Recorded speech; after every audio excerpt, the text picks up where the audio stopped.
ഛത്തീസ്ഗഡിലെ ഒരു അഭിഭാഷകനെതിരെ വനിതാ അഭിഭാഷകൻ നൽകിയ പരാതിയിലാണ് ഇപ്പോൾ സുപ്രീം കോടതിയുടെ നിർണായക ഉത്തരവ് ഇപ്പോൾ ഉണ്ടായിരിക്കുന്നത്. പ്രധാനമായും സുപ്രീം കോടതിയുടെ നിരീക്ഷണം ഇങ്ങനെയായിരുന്നു: വിവാഹ വാഗ്ദാനം നൽകി ഇത്തരത്തിൽ ബലാത്സംഗം ചെയ്തു എന്ന പരാതി വിവാഹിതയായ ഒരു സ്ത്രീക്ക് നൽകാൻ സാധിക്കില്ല.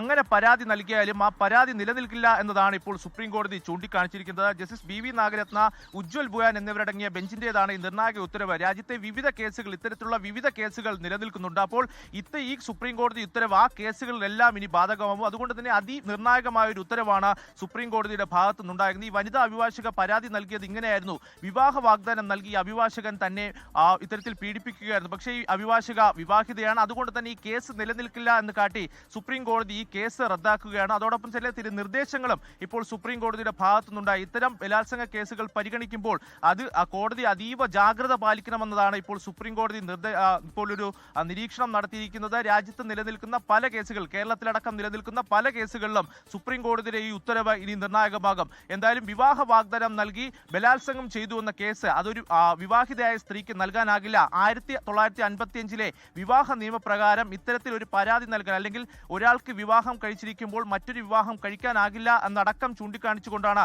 സുപ്രീം കോടതിയുടെ ഒരു നിർണായക ഉത്തരവ് ഇപ്പോൾ ഉണ്ടായിരിക്കുന്നത്.